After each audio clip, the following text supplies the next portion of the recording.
In this video, I'm going to be sharing my personal experiences as a trauma practitioner and someone who knows that manifestation is real, how I scaled my identity one step at a time so that my nervous system came with me. Welcome to Yugonverse, where healing meets creation and where your nervous system and your destiny finally work together. Manifestation is greatly impacted by our identity. Our identity gives us what we expect, what we believe is possible. We're so powerful that our brains are constantly filtering reality for evidence of who we already believe that we are. When I was in my early 20s, people were just mean to me. I mean, I took a course once, my chair hit this other woman's chair and she just snapped at me and I got so upset. I was crying in the bathroom. I had people in high school just being mean to me. This one popular girl snapped at me in a party, embarrassing me. But looking back on it now, that was my identity. I expected people to be mean to me because I had this identity that I did not belong, I was not good enough, I was not worthy. And I know I'm not some unique snowflake. I know a lot of us have had upbringings where we were taught to see ourselves as not worth much and that crossing boundaries was normal. In my early 20s, I was expecting it. I had a lot of evidence that I had gathered over the years that was proving that people are just mean. I used to say that, people just suck. And I used to walk around cowering at life and cowering from people, just expecting people to be mean to me. And because I wanted to change my identity, I started going to Barnes and Nobles all the time. I went to the self-help new age section and I found books on what it meant to love yourself and positive thinking. And as I started reading these books, I started hearing new ways of thinking that I had never heard of before. I never knew I could talk kindly to myself. It might seem obvious to other people, but I had never had someone really be kind to me. So when I was reading these books, it felt like this nourishing, healing balm. And I was just whoa, can people really be like that? Can I be like that to myself? And very soon after that, my boyfriend's mom came home and she was glowing. She was radiating energy. And I had never felt somebody go from feeling kind of normal to radiating like the sun. And she said that she had just taken a personal growth class. And I immediately said, I want to go, I want to sign up. Whatever caused that huge burst of positive, sunny energy around you, I need to know how you did it and if I can get that too. So I end up taking this personal growth class and it is phenomenal. It changes my whole life. And that is where I learned that the future that we're living into, whatever we expect to be happening, is giving us who we're being in the present. I really got that our brains are creating a subjective reality. And based on what we're saying to ourselves, we are putting our past in the future and we are creating our reality as we go. And I started learning how to actually shift that. A year after I had been having so many corrective experiences, people being so kind and believing in me, which I had just never experienced, I had changed as a person and my identity and what I expected changed. And I started noticing, hey, no one has been mean to me in a long time. I was so used to it happening regularly, just random things like parking my car and having a guy scream at me that I didn't park properly. That kind of stuff used to happen every single month, at least. And I noticed after taking this course and a year of healing and having these really nourishing experiences, it just stopped. And it hasn't happened since. How we think, what we believe with strong emotional conviction in our subconscious absolutely impacts what we draw into our experience. There's so many books that talk about this, the expectation effect, mind magic, the source, and there's all these neuroscience explanations on why it happens, on how our brains create that reality and gather evidence for it. And if you've learned any sort of law of attraction books, how energetically we pull it towards us. I used to just walk down the street and people would be randomly mean to me, and it just doesn't happen anymore. How does our identity get created? We have all these experiences in life, especially from the ages of 0 to 8, and then we forget about them. We forget about how much they impacted us, how we're still carrying around these emotions. If you've ever read the book Mindset by Carol Dweck, she talks about this study where two groups of kids, they all scored the same in aptitude. They all did very well. But one group of kids were complimented constantly on their efforts, how hardworking they are. If they got a great result, it's wow, you really put so much effort into that. And so that really got into their heads that their effort was the key. Whereas the other group of kids, they were complimented for their intelligence. So whenever they got a good result, they said, "Oh, wow, you're so smart." These kids got the option to do another harder puzzle or an easier puzzle. And the kids who were complimented for their efforts, they took the harder puzzle. And the kids who were complimented for their intelligence, they took the easier puzzle because they didn't want to lose their status as being very smart, and making mistakes and not getting the results threatened their sense of identity as being smart. Whereas the kids who were complimented for being hardworking and putting effort, they didn't have that same meaning around making mistakes and failing. Their identity was centered around continuing to be hardworking and putting in a lot of effort. They noticed as time went on, when they tested both groups of kids, the ones who were complimented for their effort actually started scoring better on tests, whereas the ones who were complimented for their intelligence started doing worse, even though they both had the same aptitude. Like, this is what happens to us. Something happens, we make it mean something, we take it in as part of our identity, and we forget that we did it. And so many moments like this happen from the age of 0. Think about elementary school, middle school, high school, between your family, between, all your experiences in life. And then we forget about it and it becomes automated. It becomes our default mode of behavior, thinking, and feeling. And that's how our identity gets created, in addition to inherited ancestral trauma, or just epigenetics, how we inherit all this generational belief systems, the culture of our family. So that influences us on top of our experiences. It's a whole thing. So if you think about like Jenga, when we start to unravel piece by piece, the little Jenga pieces of where we made certain decisions that were limiting us, eventually, if you get enough, the whole Jenga thing falls apart. And that's the same with shifting identity. Once we find and slow down and actually examine, what am I believing? And is this actually helping me? When we do stuff like internal family systems or any sort of trauma healing, we're actually changing the neural networks of our brain. And if you clear enough, you come back to a place where Dick Schwartz, who's the founder of Internal Family System, he talks about this. When you unburden enough, when you have enough neural network changes from clearing out the past, clearing out even ancestral legacy burdens, which is, we can shift all of this, a clear, curious, calm, expansive, compassionate self arises. Some people call it the spiritual self, Buddha mind, Christ mind, higher self, whatever you want to call it.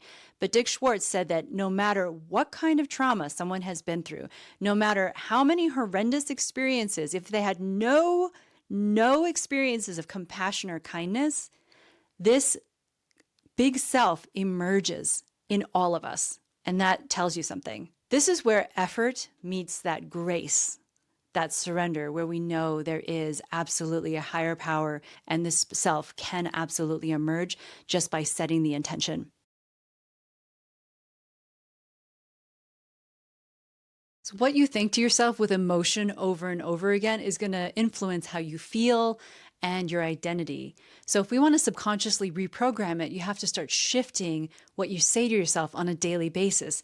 Now, I don't always consciously remember to do this, so I have a wallpaper on my phone. So every time I look at my phone, I see the positive quote and I change it to make sure that it's fresh and it actually creates a state change for me. I have a deck of positive affirmations that I got for myself that I keep by my bedside. So every night when I go to bed, I see this positive quote, and every morning, and it has really cool spiritual quotes that actually create emotional resonance within me, from like Rumi and such. And it's important, if you want to rewire your brain, to do this consistently. Your brain makes changes incrementally. So it can take a while before you really start seeing the changes in your day-to-day life. I learned from a neuroscientist that obsessiveness is what you need to override the repetitive automated behaviors of how your brain already thinks.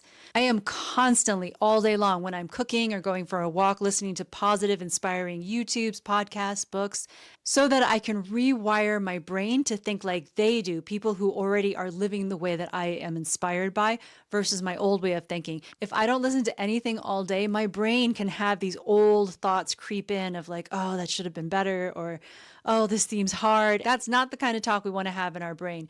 So, introducing positive affirmations like, I am worthy, I can do this, God is preparing me for my blessings, it really changes your state. What's actually more true is that this is hard and I'm not good enough, which is something I might have said to myself when I was 17? Or is it more true that I'm facing old patterning and God is preparing me for my future blessings and I am living into this future that I was destined for? Notice how you feel when you say the old thoughts versus new reframed thoughts. And when I listen to these podcasts and books and such, I'm listening to people who believe in themselves, they have an extremely positive mind frame. And then because our mirror neurons is reflecting that as if it was us, I am uplifted every time I watch these people who are like riding on high. So I want to surround myself not only with people, but with content that reflects where I am headed. I read an Instagram post once that was great that said, like, don't focus on making the perfect pot.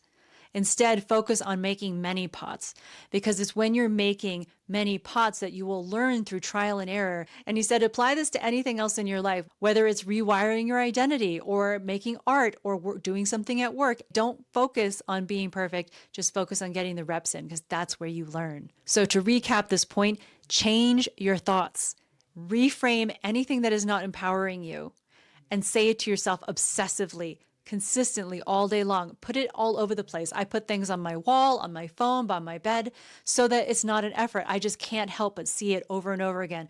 And I make sure that it has emotional resonance. Anything you say with emotional conviction and repetition will eventually make its way into your subconscious. And for any belief that just can't make its way into your subconscious, it just means that you have some nervous system regulation that you need to do. I have a really clear cut example with this client of mine. This client wanted to be a professional artist and have a thriving art business, but he was in art school and he had no experience, no evidence to show that he could do any such thing. He had a completely different career before, never made that much money.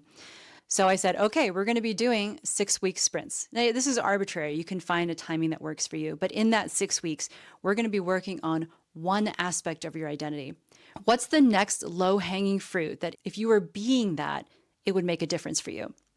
And he said there was all this fear of it not working out, this fear of feeling disappointment. So we spent the 6 weeks doing sessions healing that. He did meditations and visualized himself selling at least one piece of art and how it would feel. And then we took the one simple action of signing up for a booth and selling his art there and readying his pieces.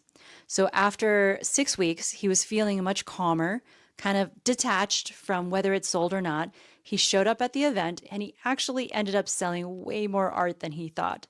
So right then, he had a shift. He now had evidence that he was a professional artist, that people wanted his stuff.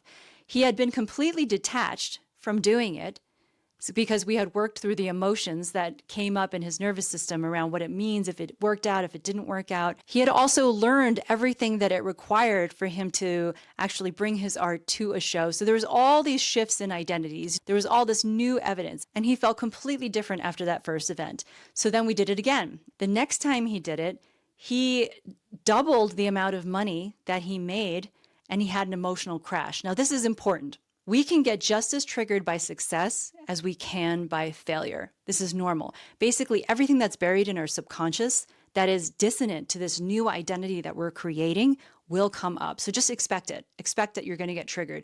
Because if you already had this new identity, you'd already be living that new life. It would be your new normal. We cleared, again, in the 6 weeks, he had all this like fear of not being able to do it again, this imposter syndrome, these memories from his childhood of feeling like he wasn't good enough, thinking he'd be different or happier when he got it.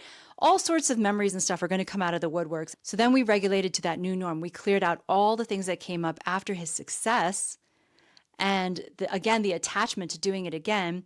And then he signed up for another one. Then after we cleared it and did it again, this time he had no triggers, no success meltdown, no failure meltdown. And that's the place you want to get to. You want to get to a place of neutrality.